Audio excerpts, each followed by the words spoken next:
الله الرحمن الرحيم. الحمد لله رب العالمين، والصلاة والسلام على أشرف الأنبياء والمرسلين نبينا محمد وعلى آله وصحبه أجمعين.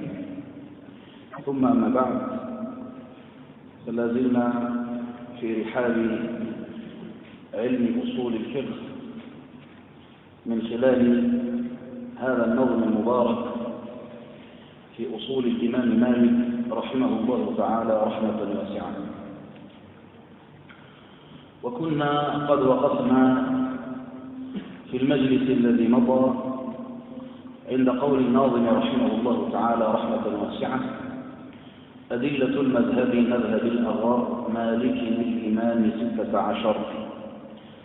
وقد شرحنا هذا البيت، كان من آخر ما ذكرناه ما يتعلق بعدد أصول مذهب مالك رحمه الله تعالى، فذكرنا بأن الناظم مشى على أنها 16، وهو مذهب الإمام أبي الفضل راشد بن أبي راشد الوليدي المالكي من علماء القرن السابع، أنها 16، وقيل 17 على الذي اختاره صاحب الجواهر الثمينة، وقيل 20 أصلا وهو الذي اختاره الإمام القرافي رحمه الله تعالى. وقلنا وذكر ابن السبكي أنها 500، وقلنا وهذا ليس بصحيح، ووجهه أنه ربما أراد القواعد الأصولية والقواعد الفقهية، يعني الأصول التي بني عليها المذهب إلى جانب أو مع الضوابط والقواعد الفقهية. القواعد الفقهية كثيرة جدا، وكنا قد وعدنا بأن نبين الفرق بين القواعد الأصولية والقواعد الفقهية، وإن كان هذا ليس موضوعا على الامتحان، وإنما جر إليه الكلام. القواعد الفقهية قواعد جمع قاعدة، وهي القضية الكلية المنطبقة على جزئياتها وعلى أكثر جزئياتها. لكن هناك فرق ممثل. القاعدة الأصولية كقولنا الأمر يفيد الوجوب، النهي يقتضي التحريم، النهي يقتضي الفساد، وهكذا. القاعدة الفقهية كقولنا إنما الأعمال بالنيات، أو الضرر يزال، اليقين لا يزول بالشك، وهكذا. القاعدة الفقهية ضابطها أنها لا تختص بباب، بل تكون من جميع الأبواب أو من كثير من الأبواب، بخلاف الضابط الفقهي. الضابط الفقهي يكون في الباب المعين. ففرق بين القاعدة الفقهية والضابط الفقهي والنظرية الفقهية، وللعلماء كلام طويل في القواعد. الذي يهمنا الآن الفرق بين القاعدة الأصولية والقاعدة الفقهية. العلماء يذكرون فروقا كثيرة، لكن نذكر في هذا المجلس فرقين مهمين يتضح بهما الأمر، ويلوح لكم بإذن الله سبحانه وتعالى جليا الفرق بينهم. الفرق الأول أن القاعدة الأصولية متعلقها الأدلة، بخلاف القاعدة الفقهية فإن متعلقها فعل المكلف. واضح هذا.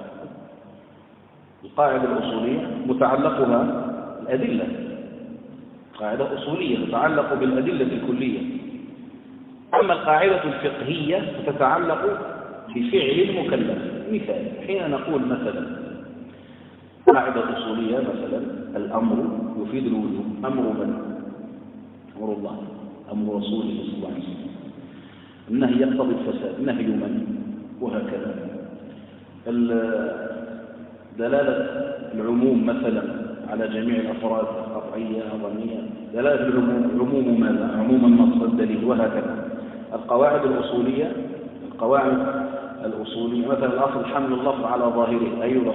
الدليل، وهكذا. القاعدة الأصولية متعلقها الدليل. القاعدة الفقهية متعلقها فعل المكلف، إنما الأعمال بالنيات، عمل من ونية من. الضرر يزال، ضرر الواقع على من؟ على المكلف. المشقة تجلب التيسير، المشقة الواقعة على من، والتيسير يقع على من، وهكذا.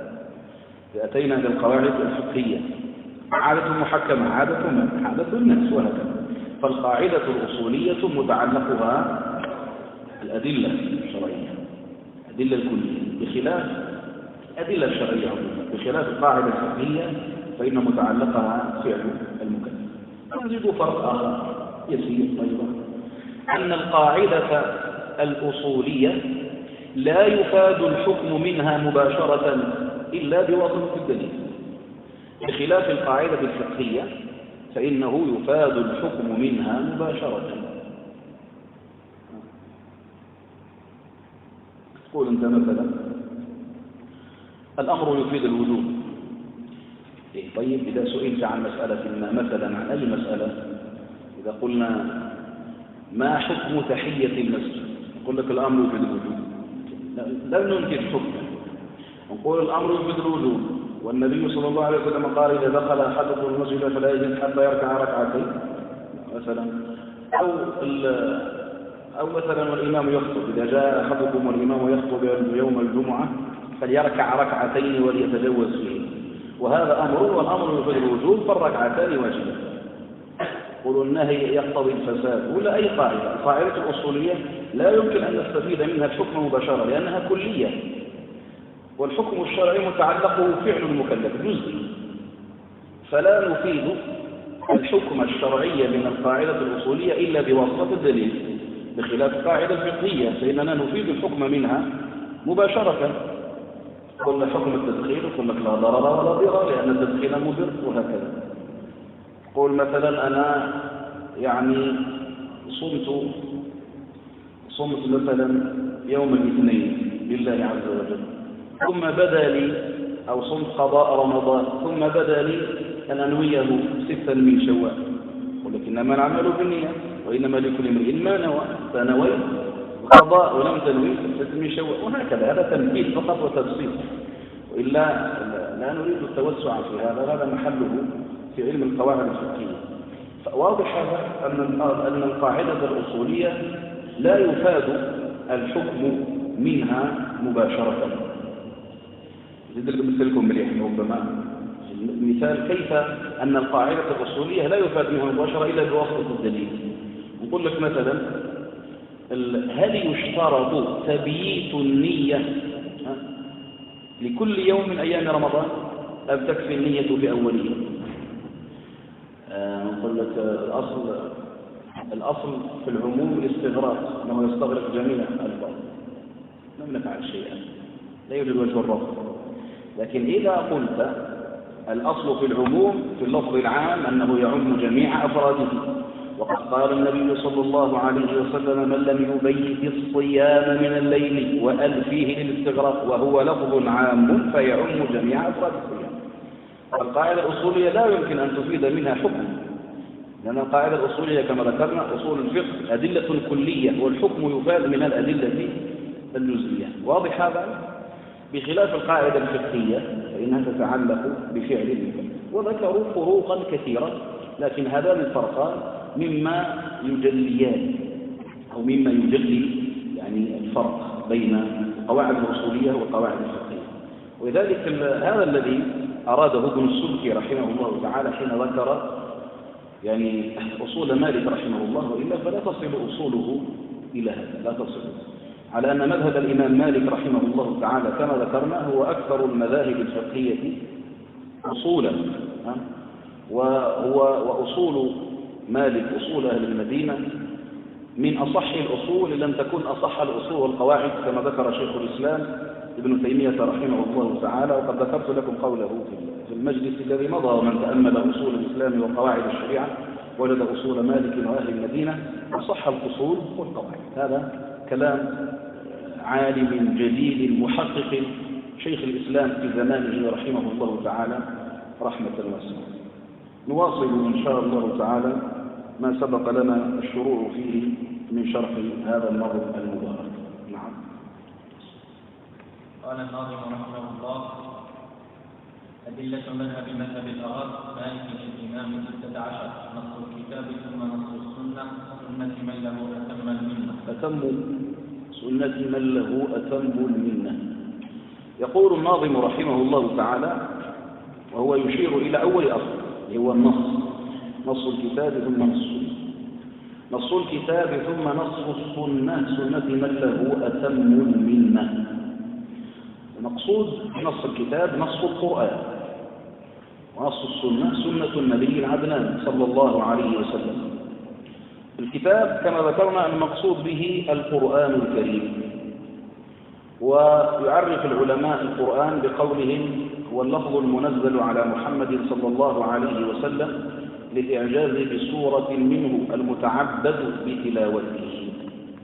هذا هو تعريف القرآن الكريم، هو لفظ منزل على رسول الله صلى الله عليه وسلم، فيخرج بذلك الأحاديث، وأحاديثه صلى الله عليه وسلم أنزل عليه معانيها، ألفاظها لم تنزل، ألفاظه منه، ألفاظ أحاديث منه صلى الله عليه وسلم.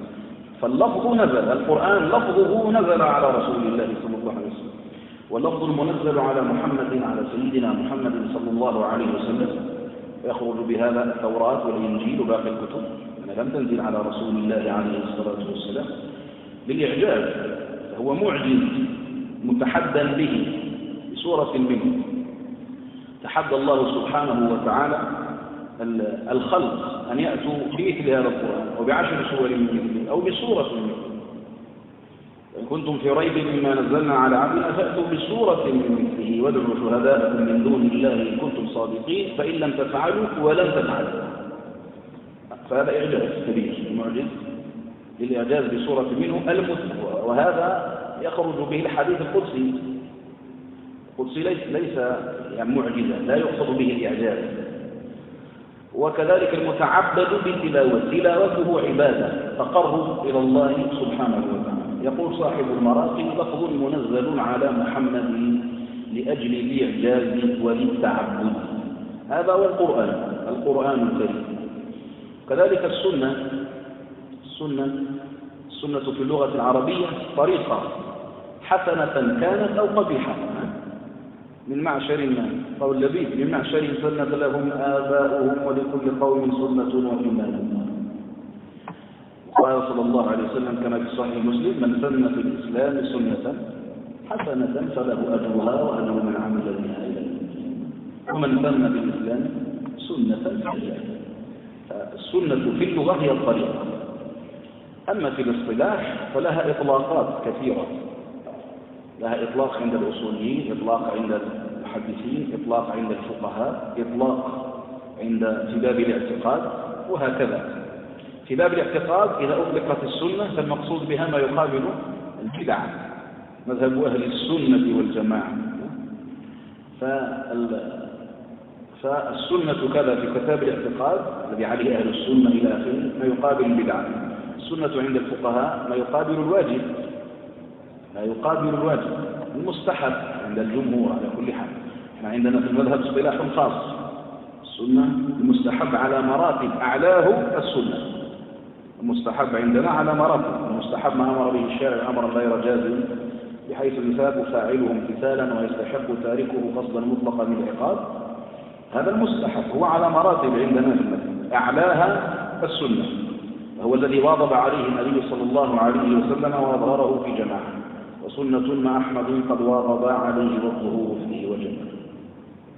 فعند الفقهاء ما تقدم لنا ذكره. عند الأصوليين قبل ذلك عند المحدثين ما أضيف إلى رسول الله صلى الله عليه وسلم من قول أو فعل أو تقرير أو صفة خلقية أو خلقية. ونجد هذا التعريف أيضا في كتب الأصول. بعض الأصوليين يحذف الصفة الخلقية أو الخلقية. على كل حال احنا اللي يهمنا الآن السنة عند الأصوليين، وتطلق أيضا المقصود بها الطريقة، هديه صلى الله عليه وسلم، كما جاء في حديث الإرباض بن سارية عند أبي داود والترمذي وغيرهما: فعليكم بسنتي وسنة الخلفاء الراشدين المهديين من سنة طريقة هدي. فهي لها إطلاقات. السنة هنا السنة عند الأصوليين التي هي كمصدر من مصادر التشريع، ما أضيف إلى رسول الله صلى الله عليه وسلم من قول أو فعل أو تقرير أو صفة، ما زاد غير واحد، من قول كقوله صلى الله عليه وسلم إنما الأعمال بالنيات، الحديث الصحيحين، حديث عمر بن الخطاب رضي الله عنه، أو فعل قالت عائشة كان رسول الله صلى الله عليه وسلم يقوم من الليل حتى تتفطر قدمه، سنة فعلية كما في صحيح مسلم، سنة فعلية كثيرة. والفعل ولو إشارة كما يبين العلماء، كما أشار النبي صلى الله عليه وسلم إلى كعب بن مالك، وقد جاءه عبد الله بن أبي حضرة رضي الله عنهما يعني يطالبه، أو كعب بن مالك كان يطالبه بالدين فوقع بينهما نزاع، فأشار النبي صلى الله عليه وسلم إلى كعب هكذا أي ضع نصفه، هذه من السنة الفعلية، يعني ولو إشارة فهي من سنته الفعلية صلى الله عليه وعلى آله وصحبه وسلم. أيضا السنة التقريرية، إقراره صلى الله عليه وسلم كثيرا من الأفعال والأقوال، كإقراره صلى الله عليه وسلم أكل خالد بالضبط فأخره على ذلك، وإقراره لقول مجزز المدلج بأسامة بن زيد قد كان مع أبيه زيد رضي الله عنهما رآهما واقفين قال هذه الأقدام بعضها من بعض، فأقره النبي صلى الله عليه وسلم. ومنه أخذ العلماء العمل بالقيافة، القافة في إثبات النسب يستعان به فيها، قال هذه الأقدام بعضها من بعض متشابهة، وهكذا. فسنته التقريرية كثيرة صلى الله عليه وعلى آله وصحبه وسلم. يقول صاحب المراقي وهي سنة، يعني وهي من ضاف إلى الرسول من صفة ليس بالطويل، جاء في أوصافه صلى الله عليه وسلم ليس بالطويل البائن ولا القصير المنمغط، في رواية المتردد. على كل حال أوصافه صلى الله عليه وسلم كثيرة كما جاءت عند الترمذي في الشمائل من حديث علي، من حديث هند بن أبي هالة، حديث براء، حديث جابر، حديث معبد رضي الله عنها وارضاها، وقد صححه غير واحد من الحفاظ لما مر النبي صلى الله عليه وسلم عليها في طريق الهجرة، مروا على خيمة معبد وهي له إلى آخر ما ذكره العراقي. معبد ذكرت لنا بعضا من أوصافه صلى الله عليه وسلم: رأيت رجلا ظاهر الوضاءة حسن الوجه، إلى آخر ما ذكرت من أوصافه. هذا أيضا يدخلونه بالسنة. وهي من ضاف إلى الرسول من صفة كليس بالطويل والقول والفعل، وفي الفعل الحصر تقريره كذي الحديث والخبر، هذه سنة. طيب، هو يقول نص الكتاب ثم نص السنة، نص الكتاب ثم نص السنة.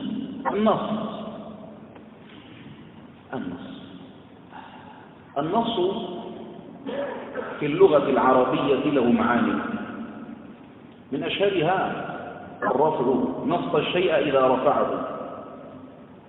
تقول نص الحديث إذا رفعه، نص الحديث إلى أهله إذا رفعه إليه. يقول أيضا نص النساء المرأة على المنصة إذا رفعوها عليها. ومنه قول امرئ القيس: وجيد كجيد الريح ليس بفاحش إذا هي نصته ولا بمعطل إذا هي رفعته. ومنه قولهم نص الحديث إلى أهله إن السلامة في نصه سبه إلى أهله.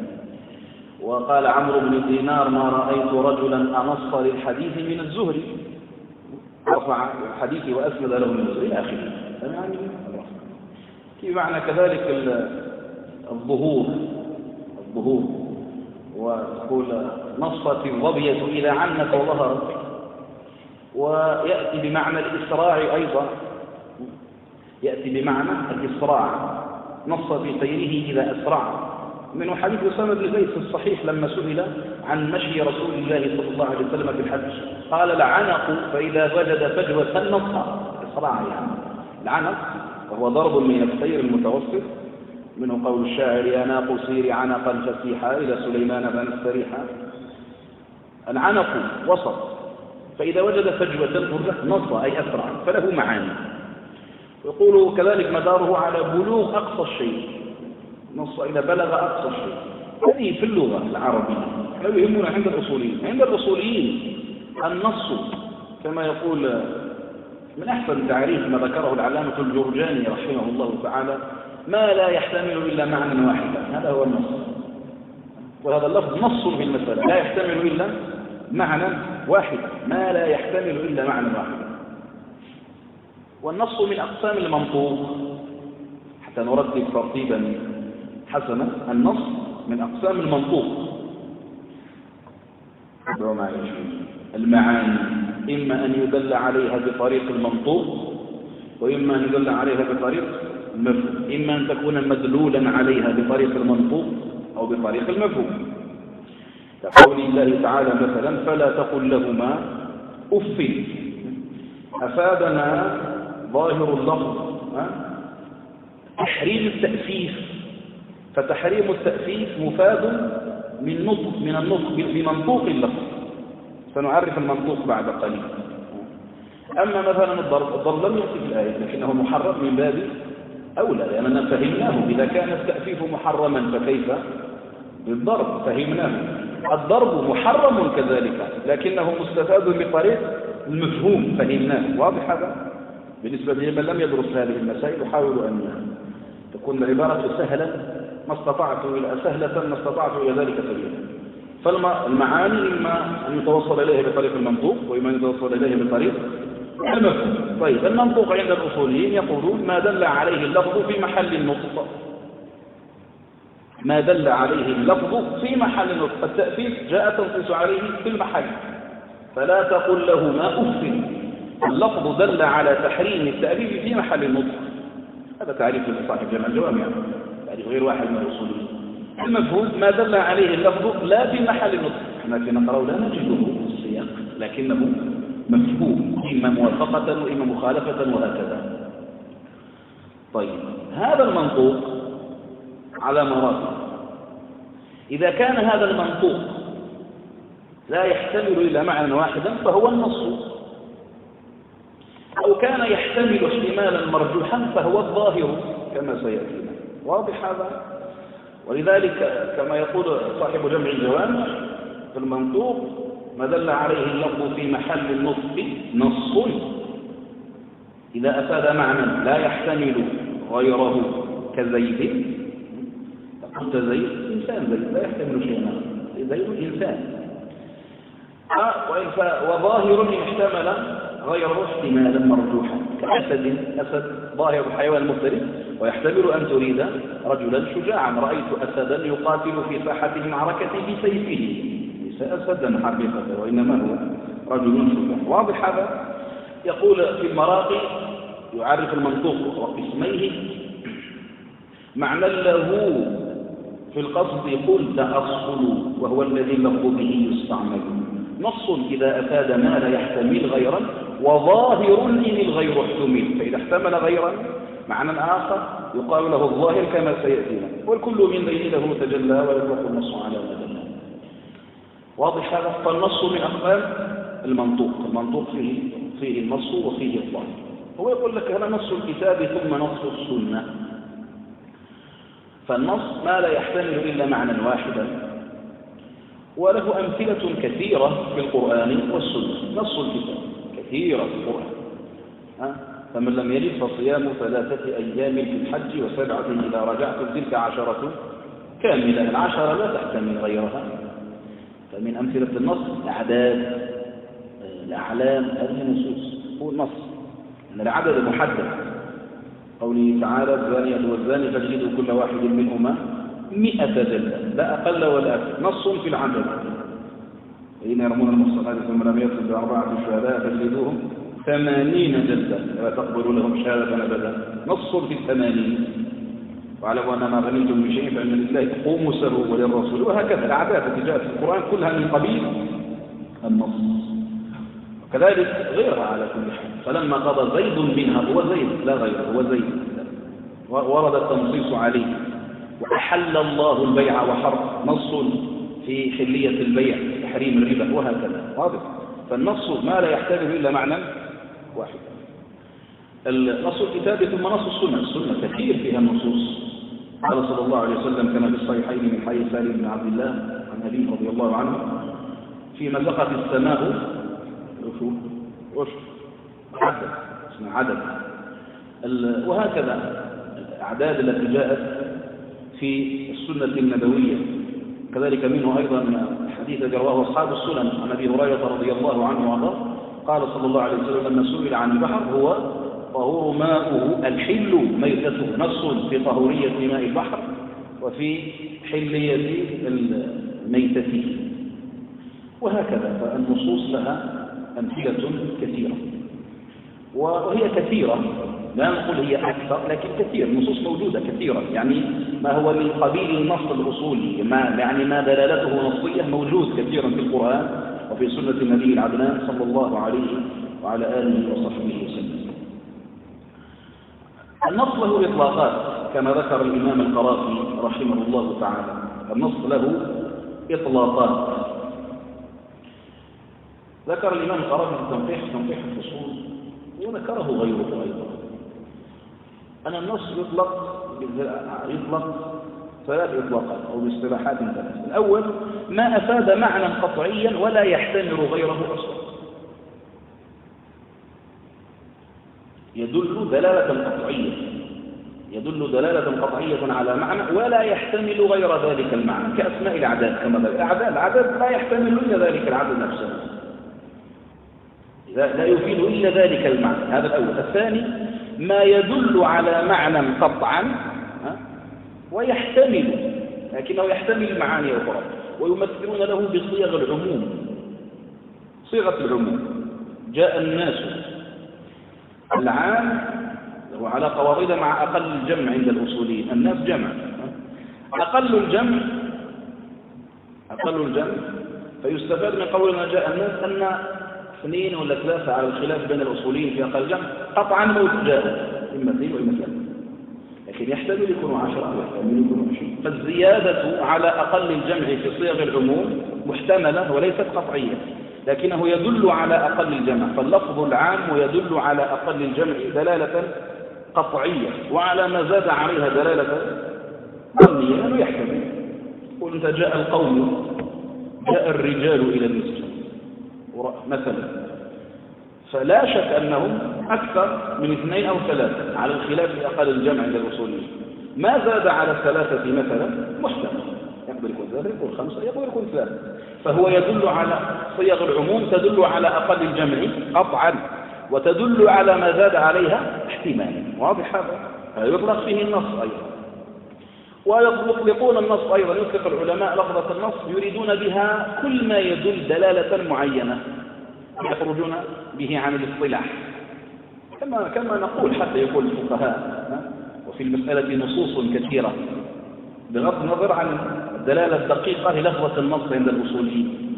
نقول احنا في كلامنا ونص الإمام الشافعي على كذا ونص مالك ونص ابن قاسم، أشار في المراقي إلى هذا بقوله: ويطلق النص على ما دل دلالة مطلقة. هذا ذكره القرافي وذكره غيره. نعم.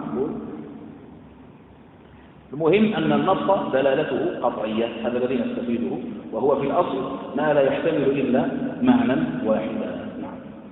وظاهر الكتاب والظاهر من سنة من بالقبض كل ذي قميص. قال هذا قبل ذلك: نص الكتاب ثم نص السنة، سنة من له أتم منة الفضل، فهو صلى الله عليه وسلم له أكمل الفضل عليه الصلاة والسلام، وهو أفضل الخلق بالإجماع. انعقد الإجماع أنه صلوات الله وسلامه عليه أفضل خلق الله. ولذلك نجد في كلام كثير من العلماء كما جاء عن سيد الخلق صلى الله عليه وسلم، كما جاء عن أفضل الخلق، في كلام شيخ الإسلام ابن تيمية رحمه الله كثير هذا في كلام العلماء. ونقل القاضي عياض رحمه الله تعالى الإجماع عليه، يعني لا خلاف في أن أفضل خلق الله عز وجل ونبينا محمد صلى الله عليه وعلى آله وصحبه وسلم.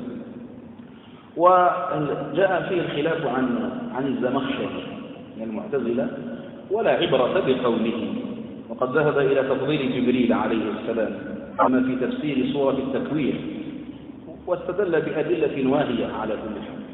قد قال العلامة المقري رحمه الله تعالى: وانعقد الإجماع أن المصطفى أفضل خلق الله والخلف انتفى، فما نحى الكشاف في التكوير خلاف إجماع ذوي التنوير، فاحذر لغير منعه سماعه واتبع السنة والجماعة.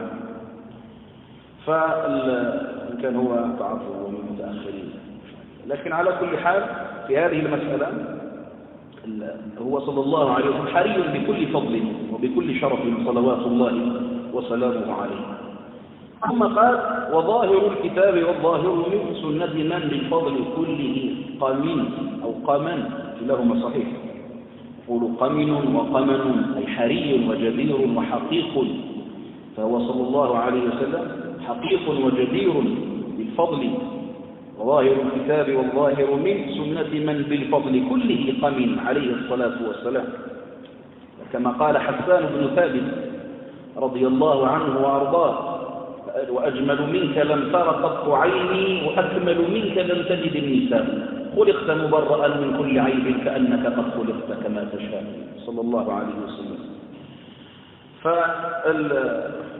وقال فيه عبد الله بن رواحة رضي الله عنه وأرضاه: نفسي الفداء لمن أخلاقه شهدت بأنه خير مخلوق من البشر، عمت فضائله كل الأنام كما عم البرية ضوء الشمس والقمر، لو لم تكن فيه آيات مبينة لكان منظره ينبيك بالقدر، عليه الصلاة والسلام. عبد الله بن رواحة من شعراء رسول الله صلى الله عليه وسلم، وحسان بن ثابت كذلك، وكعب بن مالك وغيرهم، لكن الثلاثة أشهر شعرائه عليه الصلاة والسلام، كما قال السيوطي: وشعراء المصطفى ذو الشان نجل رواحة وكعب حسان. فهو بالفضل كله صلى الله عليه وسلم قمن وقمن حري وجدير وحقيق صلوات الله وسلامه عليه. وظاهر الكتاب، ظاهر اسم فاعل من الظهور، الظهور في اللغة العربية الانكشاف والوضوح، ويأتي على معاني كثيرة.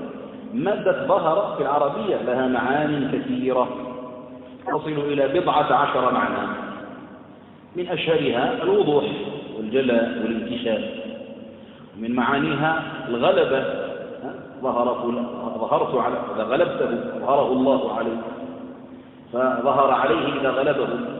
وبمعنى العلو ظهر على الحائط، ظهر على الدابة إذا استوى على ظهرها، إذا علا عليها.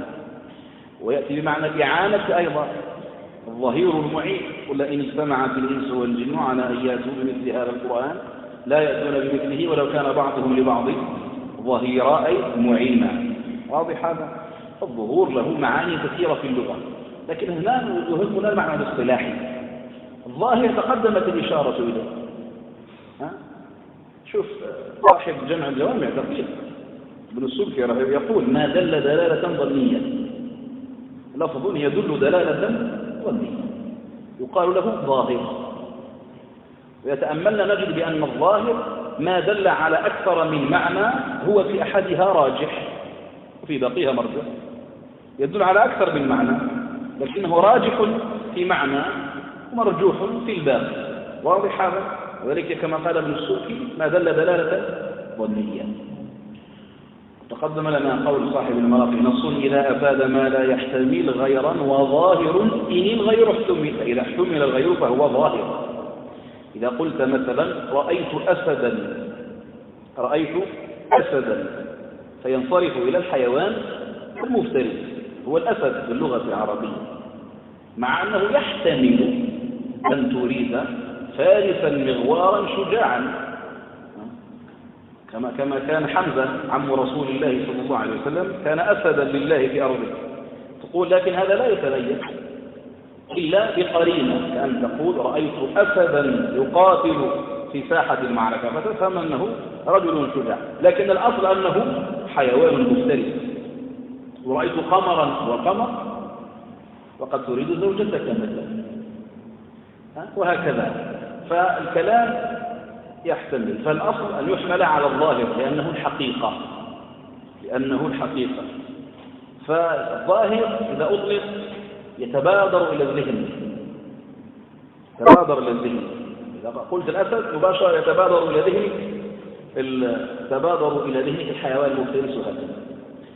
فهذا هو الظاهر عند الأصوليين. والظاهر له أمثلة كثيرة في القرآن الكريم وفي سنة النبي صلى الله عليه وسلم. الظاهر يحتمل، يبقى محتملا ليس نصا كما ذكرنا. كما مثلا نمثل مثلا بكفارة الظهار، فمن لم يستطع فإطعام 60 مسكينا، فإطعام 60 مسكينا. جماهير الفقهاء على حمل اللفظة على ظاهرها أنه لا بد من إطعام 60 مسكين، فقير يعني. قال الأحناف المقصود بالمسكين هو المد، وهو من معانيه في اللغة. قال فالمقصود فإطعام طعام 60 مسكينا، وعليه فيجوز لك أن تعطي 60 مدا لمسكين واحد، بخلاف الجمهور فلا بد من العدد لأنه ظاهر اللفظ، لأنه ظاهر اللفظ يحمل على الفقير والمسكين.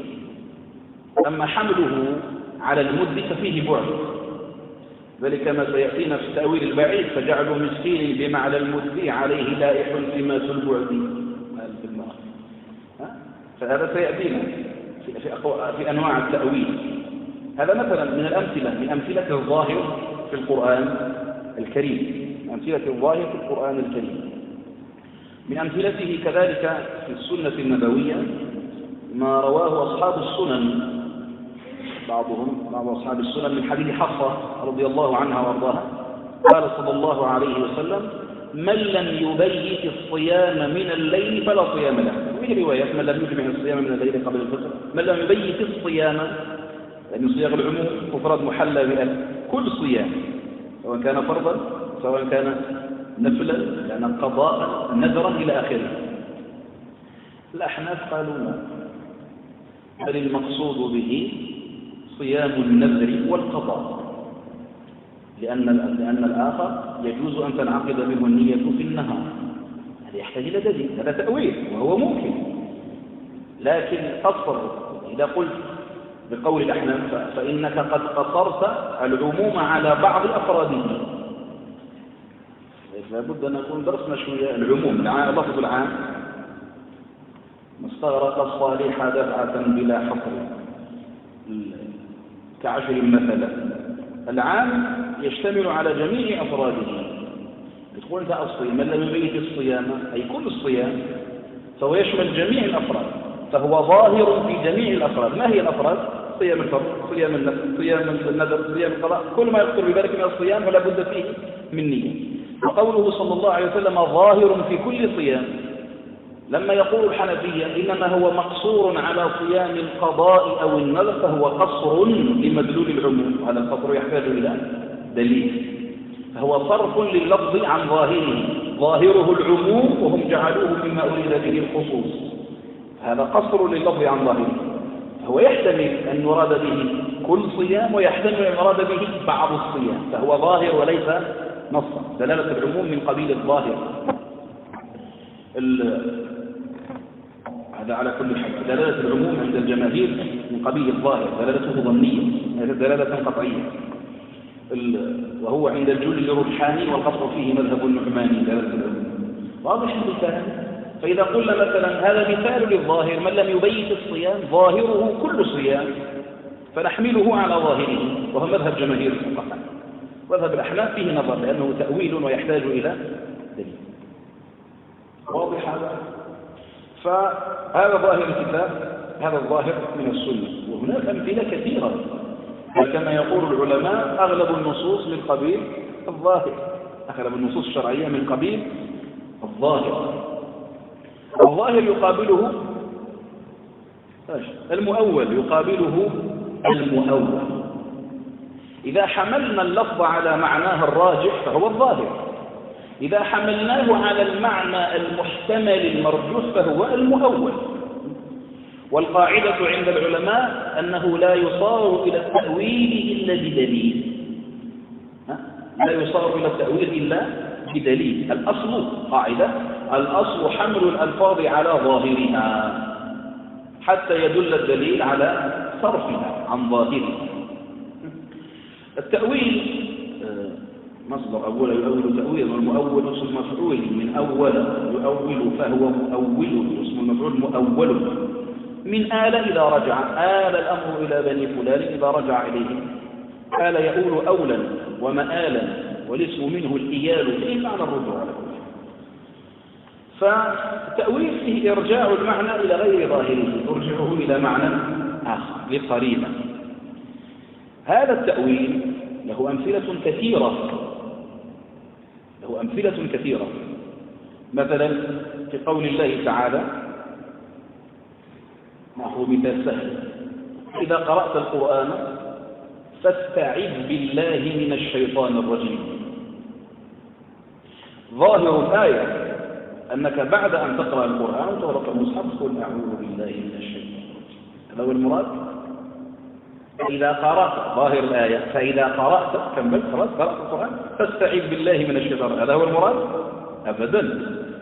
المقصود أن تستعيذ قبل القراءة لا بعدها، مع أن ظاهر الآية فإذا قرأت، إذا أتممت القراءة، فعل الماضي ما دل على وقوع الحدث قبل التكلم به، قبل ما تتكلم به. إذا قرأت يعني خلاص قرأت. فإذا قرأت القرآن فاستعذ بالله من الشيطان الرجيم. لكن هذا مؤول بالإجماع أن المقصود فإذا قرأت فإذا أردت أن تقرأ، فهذا مؤول. هذا هو قالوا له تأويل، هذا تأويل صحيح بلا شك. فيؤول قوله تعالى فإذا قرأت القرآن أي إذا أردت أن تقرأ القرآن. واضح هذا؟ مثال آخر كما في قول الله سبحانه وتعالى، كان فيه كلام: يا أيها الذين آمنوا إذا قمتم إلى الصلاة فاغسلوا وجوهكم وأيديكم إلى المرافق وامسحوا برؤوسكم وارجلكم إلى الكعبين. الوضوء يعني إذا قمتم ولا إذا أردتم القيام. إذا قمت تصلي خلاص، الصلاة لا تصح إلا بالطهارة، كما في الصحيحين من حديث أبي هريرة: لا يقبل الله صلاة أحدكم إذا أحدث حتى يتوضأ. فالمقصود إذا أردتم القيام، إذا أردت، يا أيها الذين آمنوا إذا قمتم إذا أردتم القيام. وقال بعضهم إذا قمتم وأنتم تريدون الصلاة فقدموا الوضوء، يحتمل هذا، لكن يؤول كثيرون أولوا بأنه إذا أردتم القيام إلى الصلاة، إذا أردتم القيام إلى الصلاة. وهكذا كثير من النصوص الشرعية تؤول بمثل هذا التأويل، وهو تأويل صحيح قريب. أيضا من أمثلة التأويل الصحيح القريب قوله تعالى: إنما المشركون نجس فلا يقربوا المسجد الحرام بعد عامهم هذا. إنما المشركون نجس، ظاهره نجاسة معنوية وحسية، وبه تمسك الظاهرية وفيه بعد. بل الصحيح أن المقصود بالنجاسة في الآية النجاسة المعنوية، والدليل على هذا أن النبي صلى الله عليه وسلم ربط ثمانة الأنفال في المسجد، حديث الصحيحين: لو كانت عينه نجسة كيف يدعه في المسجد؟ وكذلك ما جاءنا في الشريعة الإسلامية من جواز نكاح الكتابيات، كيف يعني نجاسة في نجاسة؟ يعني واضح. المقصود بالنجاسة النجاسة المعنوية وليست النجاسة الحسية. هذا تأويل أيضا، هو إنما المشركون نجاسة معنوية ليس بإطلاق. وهكذا من أمثلة التأويل الصحيح أيضا حديث الذي رواه الدارقطني، وكان فيه ضعف بلا شك: لا صلاة لجار المسجد إلا في المسجد. إن كان ذكر الحافظ بن حجر أنه ليس له إسناد يثبت، لا يصح هذا. من باب التمثيل والتقريب، كما يقول عبد الله في المراقي: والشأن لا يعترض المثال إذ قد كفى الفرض والاحتمال. المهم تصوير المسألة وفهمها. لا صلاة لجار المسجد إلا في المسجد، لا صلاة كاملة، لا صلاة صحيحة، وتصح الصلاة في البيت. وقد أقر النبي صلى الله عليه وسلم أبا محجن أن صلى في بيته. كعب بن مالك لما هجر كان يصلي صلاة صحيحة ليست باطلة يعني. والخلاف بين العلماء في حكم صلاة الجماعة معروف ومشهور. كذلك الأحاديث التي جاء فيها نفي الإيمان في الصحاح في غيرها، حديث البخاري: والله لا يؤمن والله لا يؤمن والله لا يؤمن، ظاهره نفي الإيمان عنه بكلية. قيل: من هو يا رسول الله؟ قال: من لا يأمن جاره بوائقه. هداية الجار يعني خلاص يخرج عن علم الله؟ لا، ففيه تأويل: لا يؤمن إيمانا على مراد الله ومراد رسوله صلى الله عليه وسلم، يعني إيمانا كاملا. وهكذا والأمثلة لا تكاد تحصر للتأويل الصحيح. فعندنا تأويل صحيح قريب، وعندنا تأويل بعيد. عندنا تأويل، وسيأتينا تأويل أبعد من البعيد، وهو التأويل الذي يسميه الأصوليون باللعب. ولذلك كما يقول في جمع الجوامع من الظاهر وما دل دلالة ظنية، أو كما قال رحمه الله ما معناه، فإن كان لذلك التأويل فقريب. إذا كان هذا التأويل مبني على دليل فيقال له تأويل قريب، أو لما يظن دليلا فبعيد. إذا كان بني هذا التأويل على شيء يظن أنه دليل وليس بدليل، كما في مذهب الأحناف كما سبق وسيأتينا. أو كان لا لشيء فلاعب، الذي يؤول من غير ما قرينة، من غير ما دليل، من غير ما برهان، هذا يقال هذا لاعب وعبث. فمن القسم الثاني بدأنا القسم الأول اللي هو التأويل القريب، وهو الصحيح، وهو الذي تحتمله اللغة العربية ويدل له الدليل وينتفي فيه المانع. تلك هي شروط التأويل معروفة عند الأصوليين، أن يدل له الدليل، أن ينتفي المانع من هذا التأويل، وأن تحتمله اللغة والشرع والعرف. تأويل صحيح. وعندنا تأويل بعيد، هو مبني على دليل لكنه وجهه ضعيف، كما مثلنا في مسألة الأحناف بجعلهم المسكين بمعنى المسلم. يقول في المراقي وهو يبين معنى الظاهر وأقسامه: حمل لظاهر على المرجوح. أن تحمل معنى الظاهر على المعنى المرجوح كما ذا. حمل لظاهر على المرجوح، أقسمه للفاسد والصحيح. صحيحه وهو القريب ما حمل مع قوة الدليل عند المستدل، وغيره الفاسد والبعيد وما خلا فلعبا يفيد. ما خلا من دليل أفضل فهذا لعب. ثم قال: فجعل المسكين بمعنى المدي عليه لائح سمات البعد، وحمل مرأة على الصغيرة وما يبنى في الحرة الكبيرة، وحمل ما روي في الصيام على القضاء مع الالتزام. ذكرنا هذا حمل الصيام وقصره على القضاء والندب، نية الصيام في مذهب الحنفي. هذا كله من التأويل البعيد يحتاج إلى دليل. من الأمثلة أيضا زيدوها عندكم مسألة النكاح بغير ولي. جماهير الفقهاء على أن الولي شرط في صحة عقد النكاح، خلافا للحنفية. احنا عندنا الولي من الأركان، وهذا عند الجمهور. عند الأحناف ليس من الأركان. مذهب الحنفية جواز أن تزوج المرأة نفسها إذا كانت بالغة، تزوج نفسها، ولوليها أن يمنعها أو أن يبطل العقد إذا كان الزوج غير كفء، لكنه ليس شرطا لصحة النكاح. طيب، مذهب الجمهور أقوى بلا شك، مذهب الجمهور أقوى، ولهم أدلة، منها الحديث المشهور الذي رواه أصحاب السنن ما عدا النسائي وغيرهم. قال صلى الله عليه وسلم: أيما امرأة نكحت نفسها بغير إذن وليها فنكاحها باطل. في رواية عند الترمذي: فإن أصابها فلها مهر مثلها بما أصاب منها. صريح النبي صلى الله عليه وسلم يقول فنكاحها باطل. وله على كل حال حاول بعضهم تضعيفه، لكن له شواهد كثيرة يرتقي بها إلى درجة الحسن، فهو ثابت عن رسول الله صلى الله عليه وسلم. سامحوني نسرع شوية، موش ظاهر علينا نسرع لبس لا أشد أنا بمثل الحكاية. فهذا الحديث فنكاحها باطل أيوة امرأة.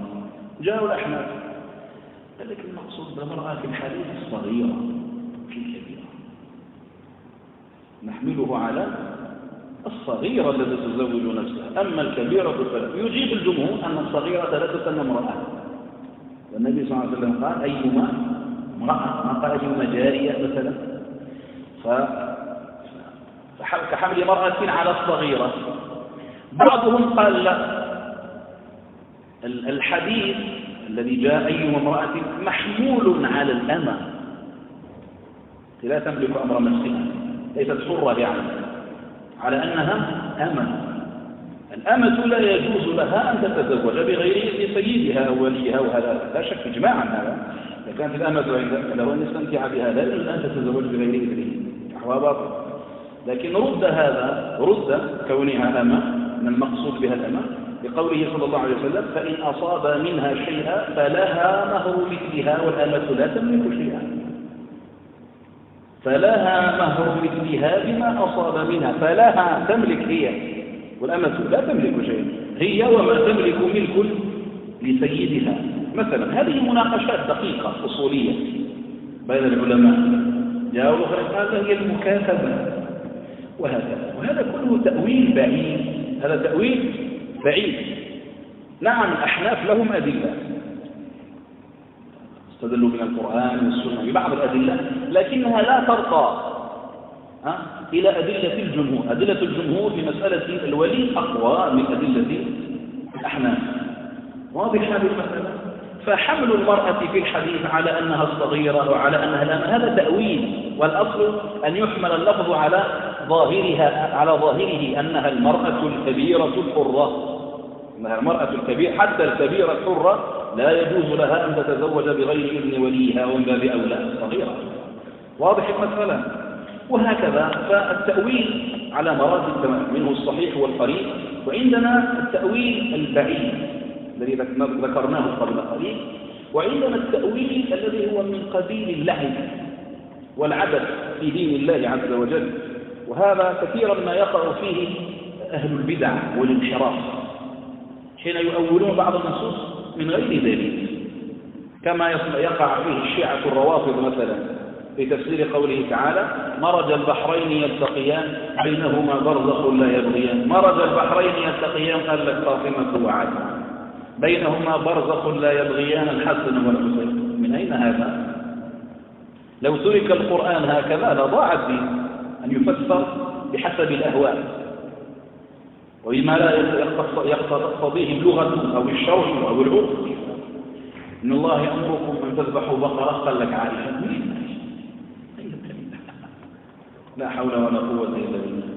وعائشة أم المؤمنين برأها الله سبحانه وتعالى من فوق 7 سنوات، وقد انعقد إجماع أهل السنة والجماعة على أن من تكلم في عرض عائشة فهو كافر خارج عن الملة، لأنه مكذب للقرآن الكريم. وهكذا فكذلك نصارى نجران لما استدلوا على أن الله ليس واحد في قوله تعالى إنا نحن نزلنا الذكر أو غير ذلك، قال لك إنا نصير جمع فهو أكثر من واحد، والمراد هذا تعافه العقول، فإن هذا اللفظ يطلق نحن وإنا يطلق على الواحد المعظم لنفسه وعلى جماعة متكلمين وهكذا. فعلى كل حال التأويل ينقسم إلى قريب صحيح، وهو ما كان عن دليل شرعي وانتفى فيه المانع واحتملته اللغة العربية واحتمله الشرع والعرف. وعندنا التأويل البعيد وهو ما كان دليله ضعيفا، كان مبنيا على ما يظن دليلا وليس دليلا في الواقع. وعندنا التأويل الذي هو لاعب وهو ليس مبنيا على شيء وإنما هو محو عبث في دين الله عز وجل. هذا ما يتعلق بالتأويل. التأويل موجود كما ذكرنا في كثير من النصوص الشرعية، في كثير من النصوص الشرعية كما تقدم لنا التمثيل بذلك. وقلت لكم الأمثلة يعني لا تكاد تحصر، أمثلة الكتاب والسنة، أمثلة الظاهر والمؤول لا تكاد تحصر، فهي يعني من المسائل التي يحسن بالطالب أن يمرن أن ينمي ملكته ويمرن نفسه ويتأمل الآيات والحديث، هذه من قبيل الظاهر هذه من قبيل النص، ويتأمل التأويل، فإن هذا من أعظم ما ينمي الملكة. نعم. ثم الدليل من كتاب الله ثم دليل سنة الأول. نعم. قال رحمه الله تعالى ثم الدليل من كتاب الله ثم دليل سنة الأواه صلوات الله وسلامه عليه. الأواه كثير التأوه والتعبد والرجوع إلى الله والتبتل بين يديه سبحانه وتعالى.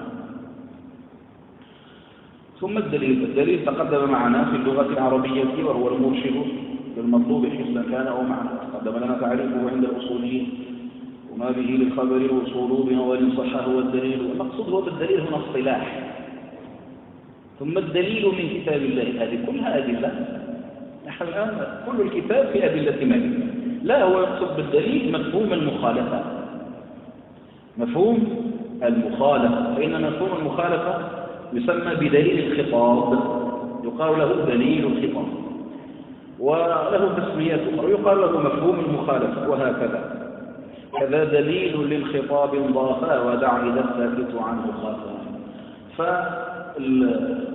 وغير ما مر هو المخالفة، ثم تنبه الخطاب خالفة أو خالفة، كذا دليل للخطاب ضافا. فالمقصود بالدليل ها هنا دليل مفهوم المخالفة. طيب، تكلمنا قبل قليل أن المعاني إما أن تكون مدلول عليها بالمنطوق أو المفهوم. ذكرنا قسمي المنطوق. المفهوم هذا قلنا تعريف المفهوم ما دل عليه اللفظ لا في محل النطق، خارج محل النطق. وقد مثلنا بقوله تعالى فلا تقل لهما أف. المنطوق أو دل اللفظ على تحريم التأفيف بالمنطوق، ودل على تحريم الضرب بالمفهوم، وهو مفهوم وإن كان اللفظ ليس مذكورا باللفظ. ما دل عليه اللفظ لا في محل النطق. طيب، هذا المفهوم إما أن يكون موافقا وإما أن يكون مخالفا للمنطوق به. ولذلك عبارة صاحب جمع الجوامع رحمه الله تعالى قال ويعرف المفهوم ما دل عليه اللفظ لا في محل النطق، فإن كان حكمه موافقا للمنطوق فموافقة، فموافقة. فحوى الخطاب إن كان أولى، ولحن الخطاب أو لحن الخطاب إن كان مساويا. سيأتينا تفصيله في مفهوم الموافقة.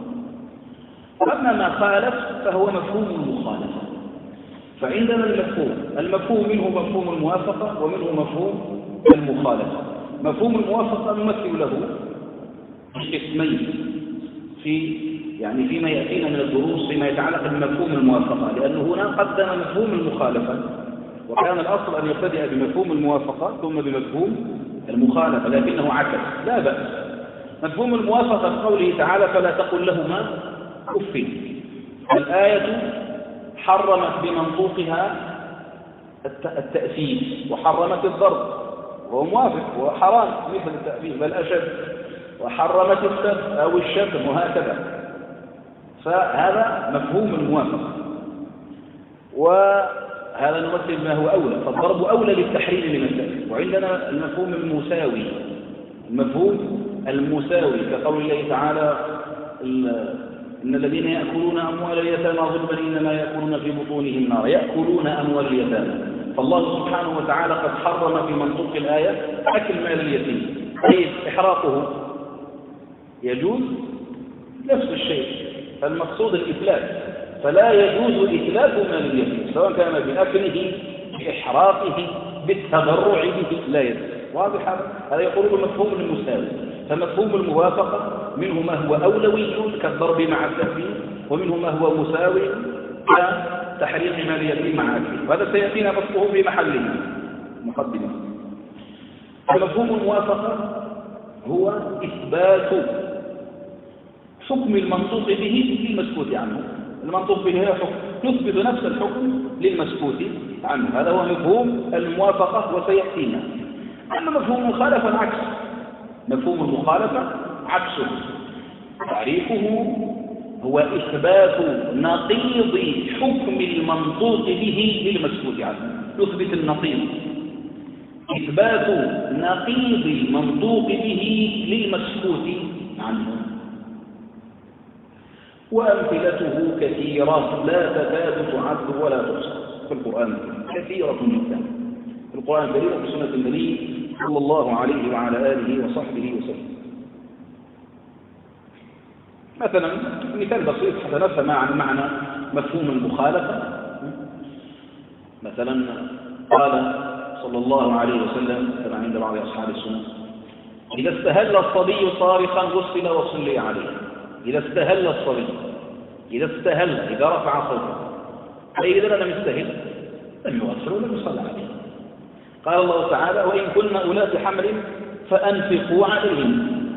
يعني إذا طلقت المرأة طلاقا دائما، أما الرجعي فتجب معه النفقة.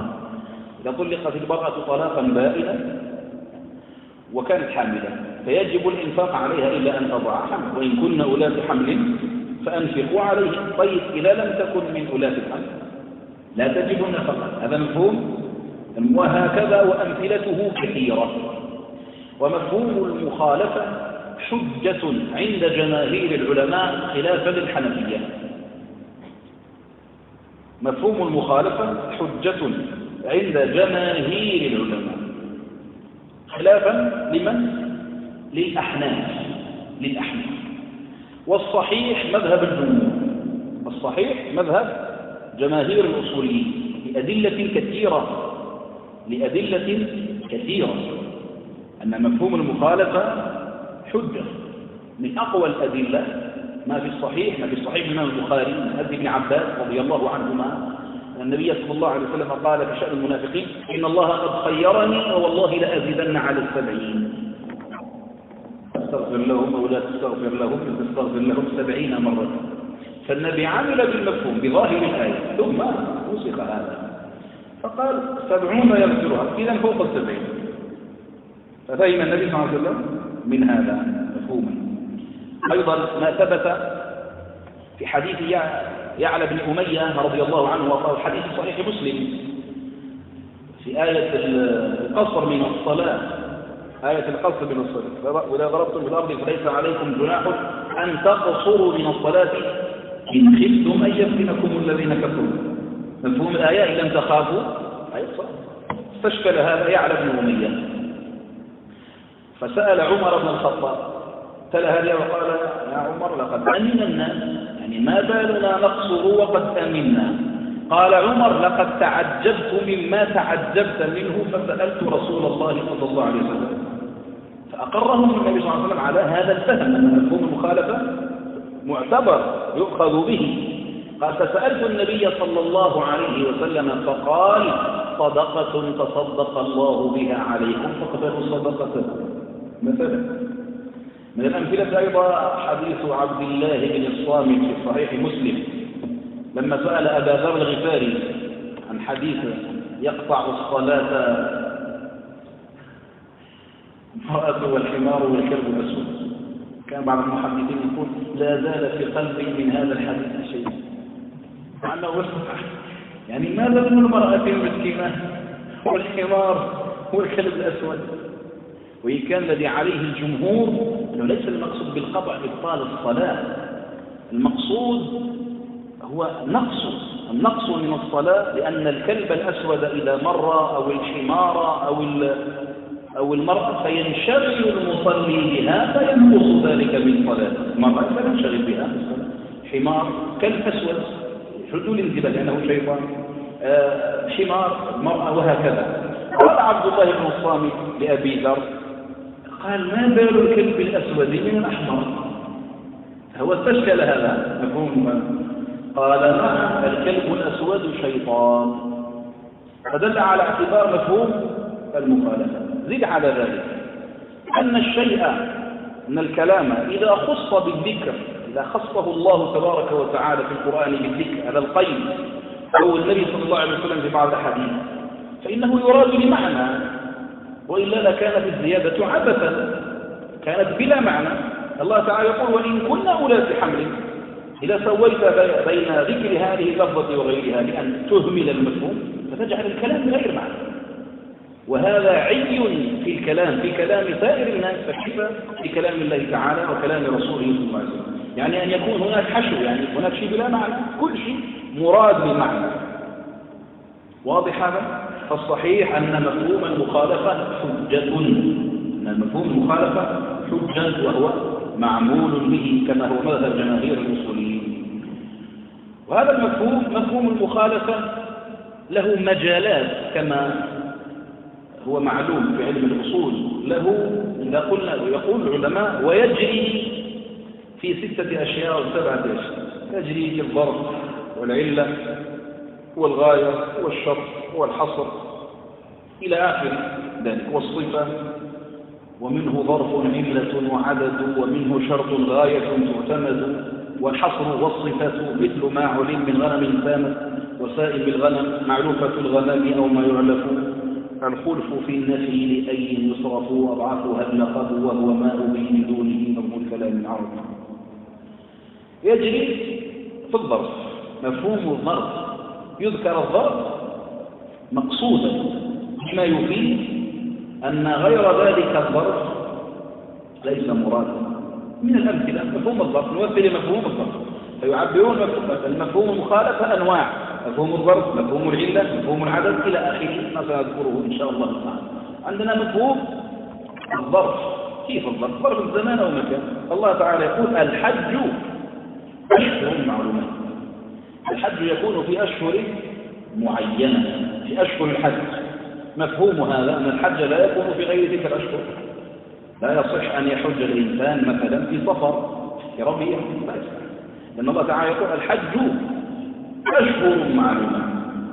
الاعتكاف مثلا لا يكون إلا في المسجد، هذا مذهب عامة الفقهاء إلا طائفة قليلة، والصحيح أن الاعتكاف لا يكون إلا في المساجد، في المسجد، قول الله تعالى وأنتم عاكفون في المساجد. هذا مفهوم مخالفة، فمفهومه أنه لا يعتكف في غير المساجد، وإن كانت الآية ليست صريحة في هذا، لكن إجماع العلماء أو مذهب عامة العلماء على هذا، لأن الآية فيها حكاية الحال وأنتم عاكفون في المساجد، لكن الاعتكاف لا يكون في المساجد كما هو مذهب عامة الفقهاء.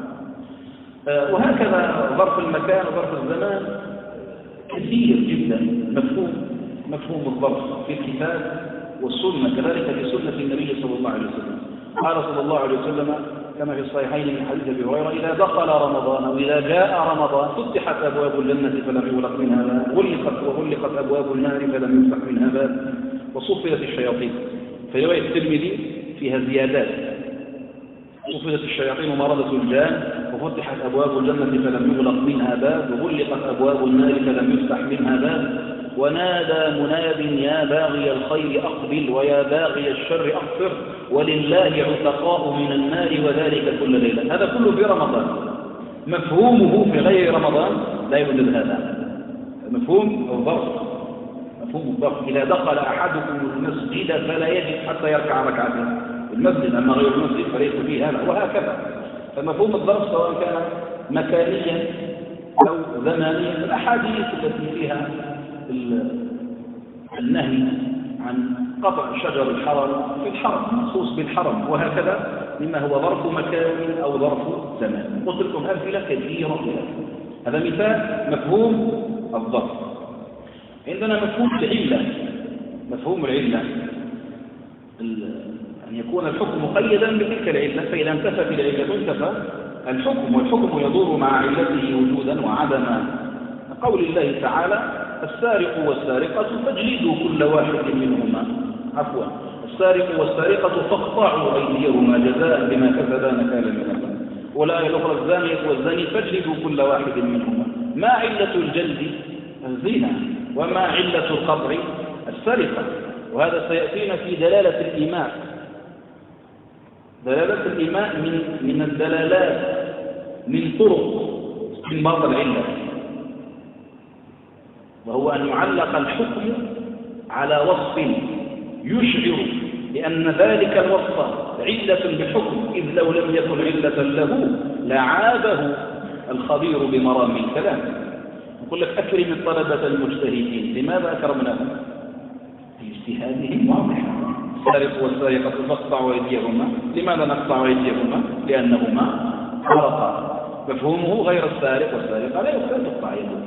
وهكذا في الزنا.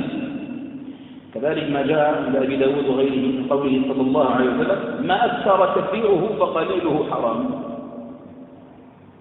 يشير إلى علة التحريم هو الإسكار، فإذا لم يسكر كثيره فكثيره وقليله حلال، وهكذا. واضح؟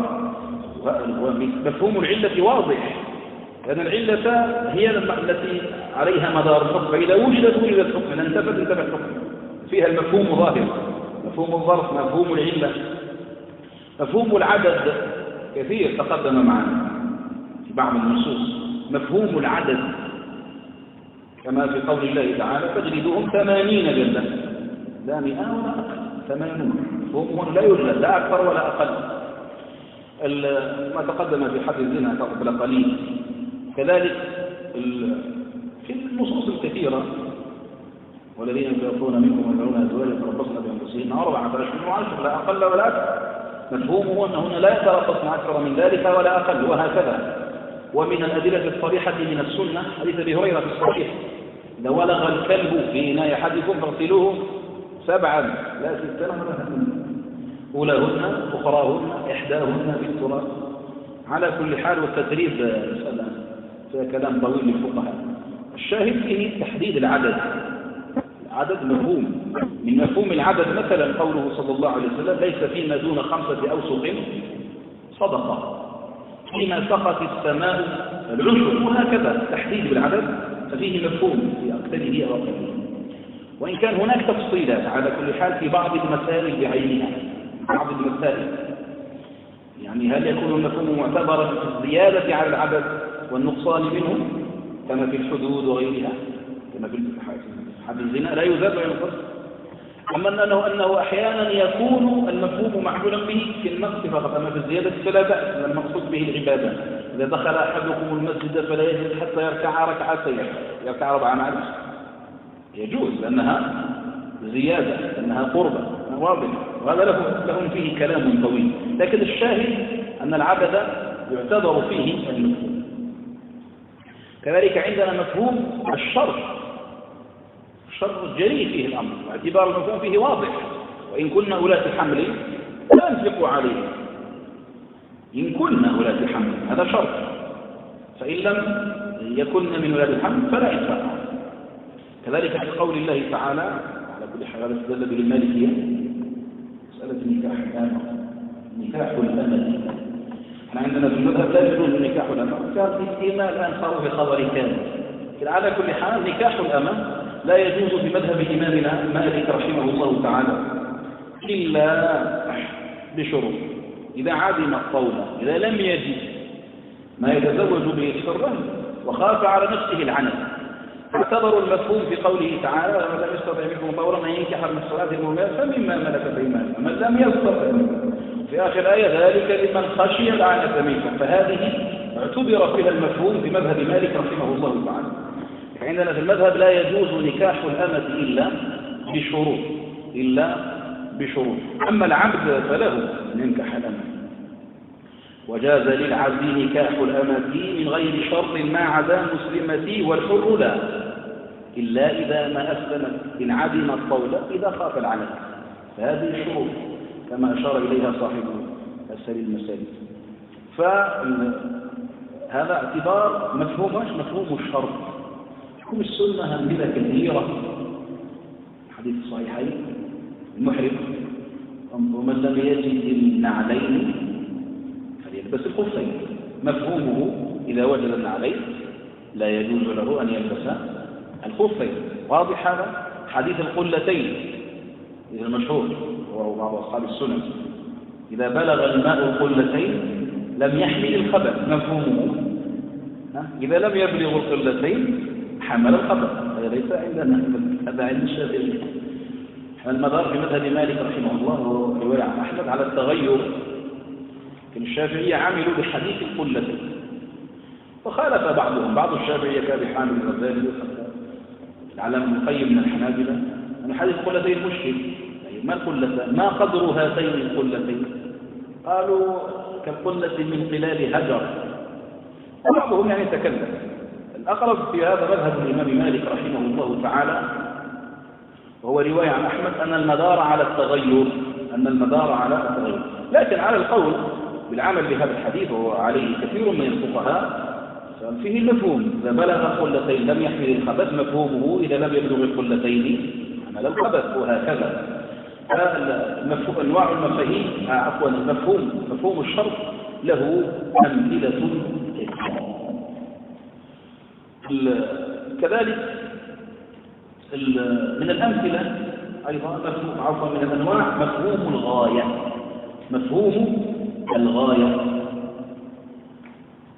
ومن أمثلته قول الله سبحانه وتعالى فكلوا واشربوا حتى يتبين لكم الخيط الأبيض من الخيط الأسود من الفجر.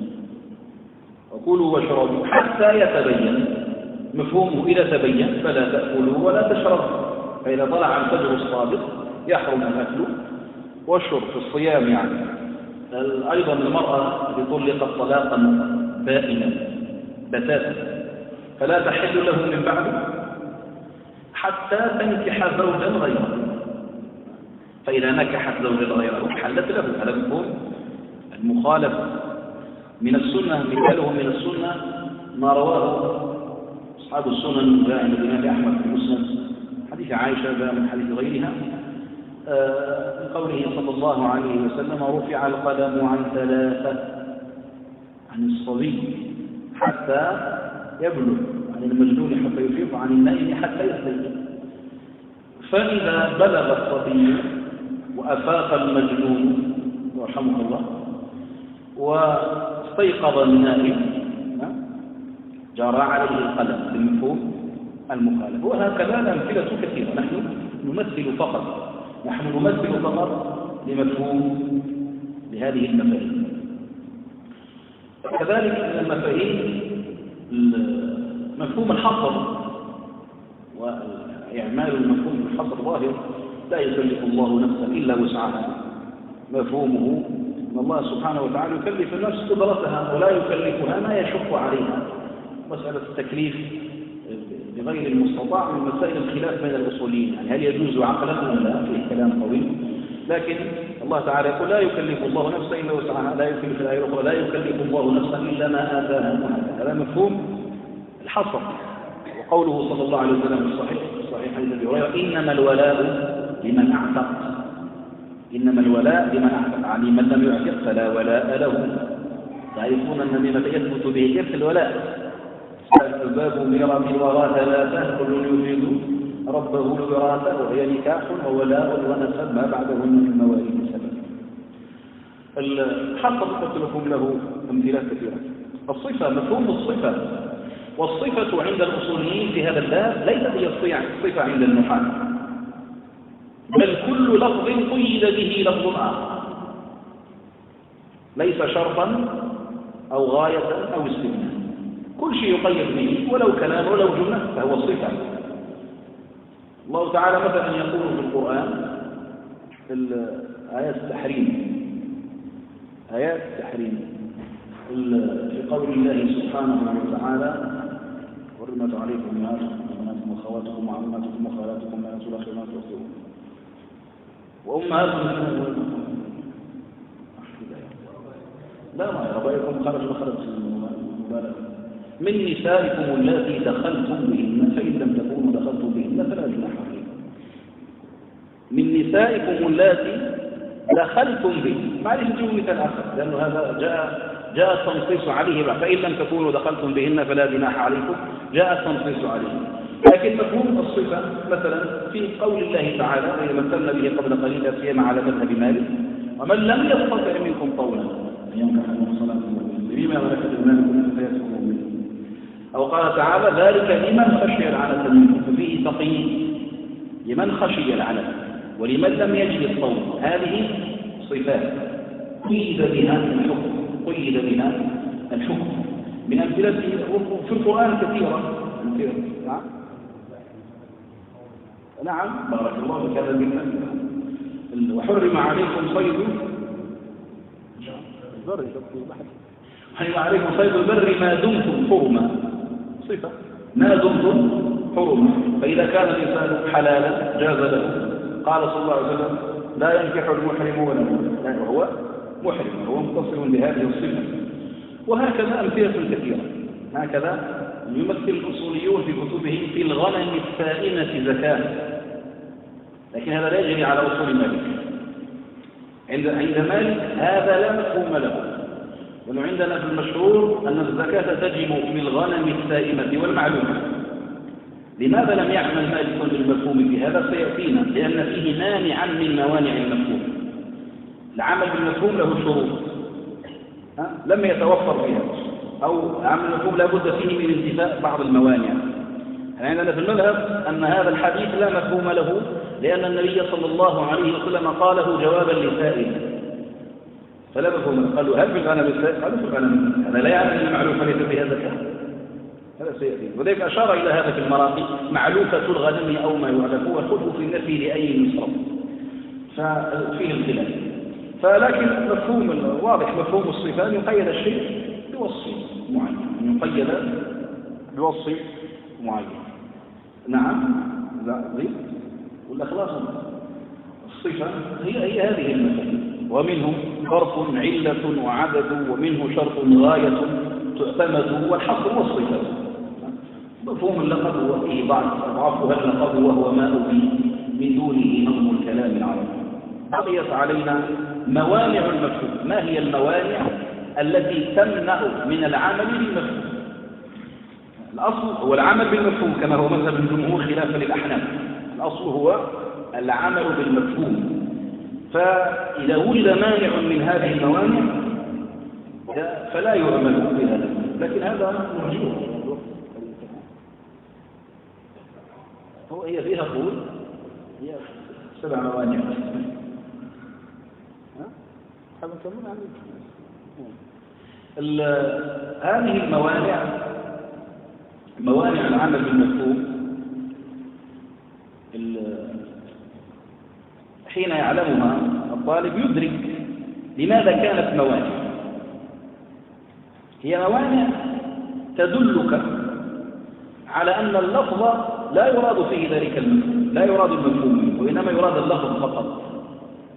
أولا من الموانع كما يذكر الأصوليون أن يكون سبب ذلك الكلام الذي تكلم به المتكلم مثلا الخوف، فلا اعتبار بالمفهوم، ويمثلون له يعني أن يكون سكوته عن ذلك الذي يفهم لخوف مثلا، كرجل حديث العهد بالإسلام أسلم حديثا،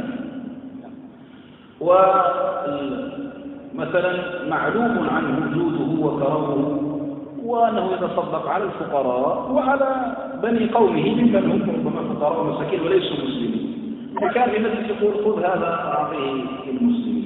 قالوا هذا لا مفهوم له. قال أنه يمكن أنه خشي أن يتهم في دينه، يعني أنه يعطي المال الكافر فيظن بهذا فيسكت عنه، يقول أعطي هذا المال للمسلمين. فقال بعض العلماء فإذا وجد من الفقراء ممن ليسوا من المسلمين يعطون معهم. كذا مثلوا هذا التمثيل، يعني كما ذكرنا والشأن لا يعترض بالله. فإذا كان علمنا أن الذي جعله يسكت عن ذلك المفهوم هو خوفه فلا اعتبار ذلك المفهوم. وهذا لو بحثنا يعني حاولنا أن نصوغ كذا لوجدنا كأن يكون مثلا ابنه فقيرا محتاجا وهو مثلا كافر، ولا أحد يعني يقصر مع أولاده ولا مع أبنائه، وكان سليم الفطرة، ثم أعطى هذا المال قال أعطيهم لفلان ولم يذكروا له ومحتاج، ونحن نعلم أنه ترك ذلك خشية أن يساء به الذنب ولا يتخصص فيه من هذا الباب. ودع إذا الساكت عنه خاف، فإذا كان سكوته عما فهم لخوف فلا اعتبار للمفهوم، وهكذا على هذا تقص. كذلك إذا كان سكوته لجهل بالمسألة، فهو يجهل مثلا أنه يجوز له أن يعطي المال للفقراء الكافرين مثلا، يجهل هذه المسألة فلا يلتفت، أو أن مثلا كأن يكون المفتي من المفتين يجهل مثلا، أو أحد من الناس سئل وهو يجهل أن الغنم المعلوفة فيها الزكاة، فيقول في الغنم السائمة الزكاة المعلوفة لا مفهوم لها، لأنه يجهلها أصلا، هو لا يثبتها، هو يجهل هذه المسألة. أيضا ذكروا من الموانع أن يكون الكلام جاء في جواب سؤال ولا يكون له مفهوم، كما في حديث في سائمة الغنم زكاة. المالكية يقول لا مفهوم له، لأن النبي صلى الله عليه وسلم سئل عن سائمة الغنم، يعني الغنم السائمة هي التي ترعى وحدها، التي لا يتخذ لها مرعى أو حامل.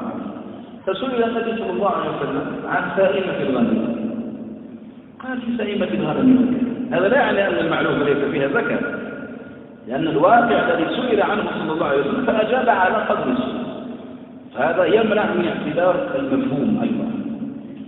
أو كذلك أن يخرج الكلام مخرج الغالب لا مفهوم له، كقول الله تعالى وربائبكم اللاتي في حجوركم من نسائكم اللاتي دخلتم بهن فإن لم تكونوا دخلتم بهن فلا جناح عليكم. شيء من قوله في حجوركم، الربيبة يحرم على الإنسان أن يتزوجها إذا دخل بأمها، زوج بأمها بنتها تحرم عليه. طيب لكن رب يقول ربائبكم التي في حجوركم، طيب هي ليست في حجرك، أنت لم تربها. ظاهر الآية أنها تحرم عليك لو كنت أنت الذي ربيتها نشأت في حجرك. إذا لم تنشأ في حجرك فذا نشأ يجوز لك؟ لا يجوز لك. إذا فما المراد بقوله تعالى في حجوركم؟ خرج مخرج الغالب، لأنها في الغالب تنشأ في حجرك، وإلا فلا مفهوم للآية. وإن كان يروى عن علي بن أبي طالب رضي الله عنه وأرضاه أن للآية مفهوم، كان يجوز نكاح الربيبة إذا لم تنشأ في الحجر، وهذا ينقله المفسرون في كتبهم، لكن الصحيح أن نسبته إلى علي فيها نظر. على كل حال من نسبه إلى علي القرطبي بن عطية وغير واحد، لكن كما ذكر الطحاوي وابن المنذر أنه لا يصح عن علي، وهو من رواية إبراهيم بن عبيد وهو لا يعرف. أما نسبته إلى مالك فبعيدة، قد نسبه الجويني إلى مذهب مالك ولا يصح. تعقبه علامة حلول صاحب ضياء اللامع أنا هذا لا يعرف، لم ينقله أحد عن مالك. فالصحيح بل هذا هو الذي عليه كافة العلماء إلا من شذ، أن الربيبة يحرم الزواج بها سواء نشأت في الحجر أم لم تنشأ. هذا من أقرب الموانع. أيضا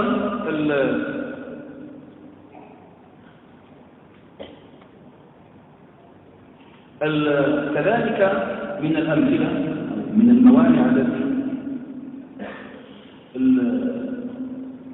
تمنع من عمل المفهوم أن يكون الكلام في سياق الامتنان.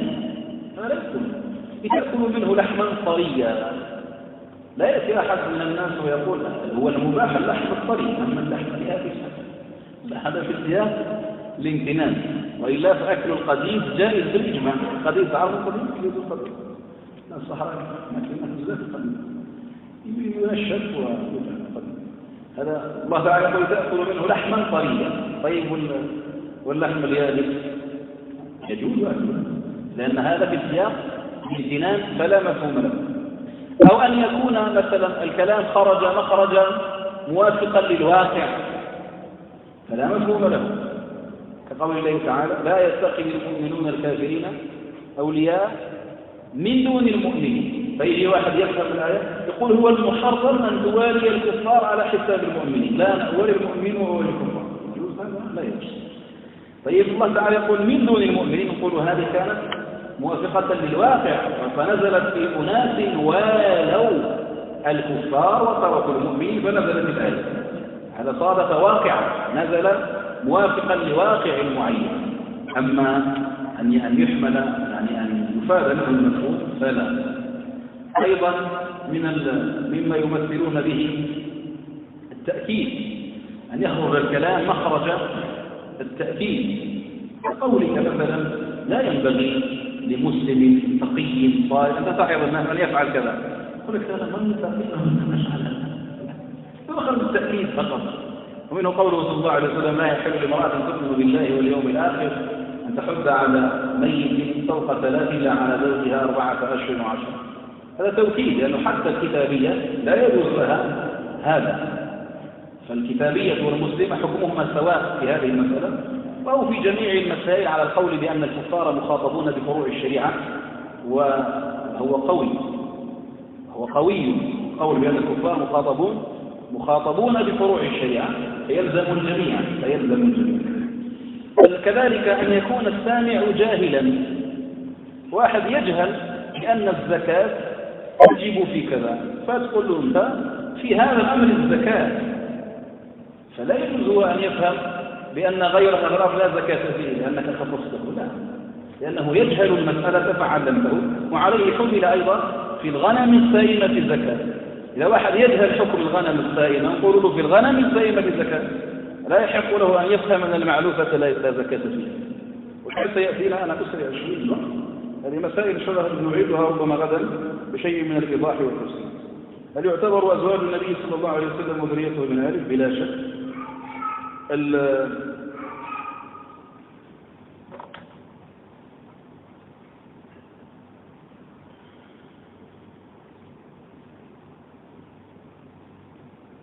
هذه قاعدة قيدها القادمة. هل هذه القاعدة الصحيحة إذا وقع الاحتمال؟ نعم، لكن ليست على إطلاقها، أن الدليل إذا تطرق إليه الاحتمال بطل به الاستدلال. هذه بشرط أن يكون الدليل نفسه يحتمل، سيما في المسائل النزاعية التي تتجاذبها الأدلة.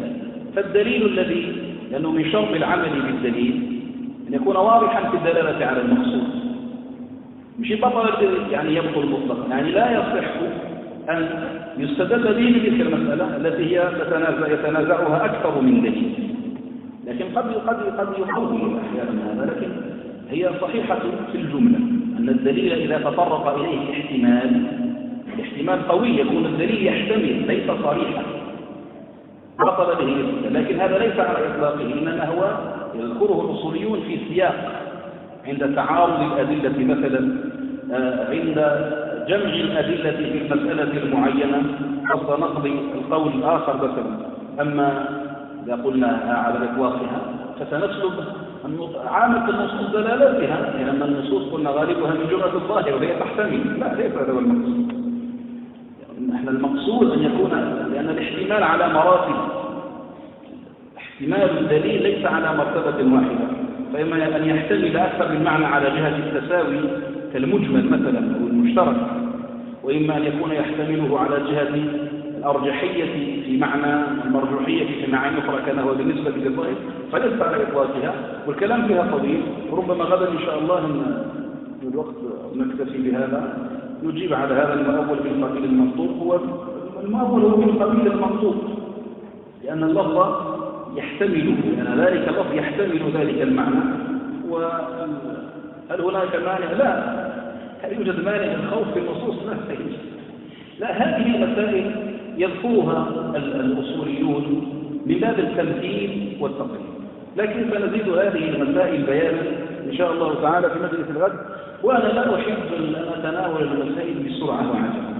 عادة في آخر المجالس شوف أنا نسرع هكذا، هذا لا يريحني، لكن إن شاء الله تعالى غدا نأخذ راحتنا في بيان هذه المسائل بإذن الله. جزاكم الله تعالى خير الجزاء على صبركم وحسن استماعكم. وبلغني أن بعض الإخوة يأتون من العاصمة وفي وسائل صعبة، في ميزان حسناتكم إن شاء الله. قد قال النبي صلى الله عليه وسلم كما عند أبي داود وغيره من حديث أبي الدرداء: من سلك طريقا يلتمس فيه علما سهل الله له به طريقا إلى الجنة، وإن الملائكة لتضع أجنحتها لطالب العلم رضا بما يصنع، وإن العالم ليستغفر له من في السماوات ومن في الأرض حتى الحيتان في الماء، وفضل العالم على العابد كفضل القمر على سائر الكواكب، وإن العلماء ورثة الأنبياء، وإن الأنبياء لم يورثوا دينارا ولا درهما، وإنما ورثوا هذا العلم، فمن أخذ به أخذ بحظ وافر. فأسأل الله سبحانه وتعالى أن يكتب لنا ولكم أجور هذه المجالس المباركة، وموعدنا إن شاء الله تعالى في لقاء الغد، وآخر دعوانا أن الحمد لله رب العالمين.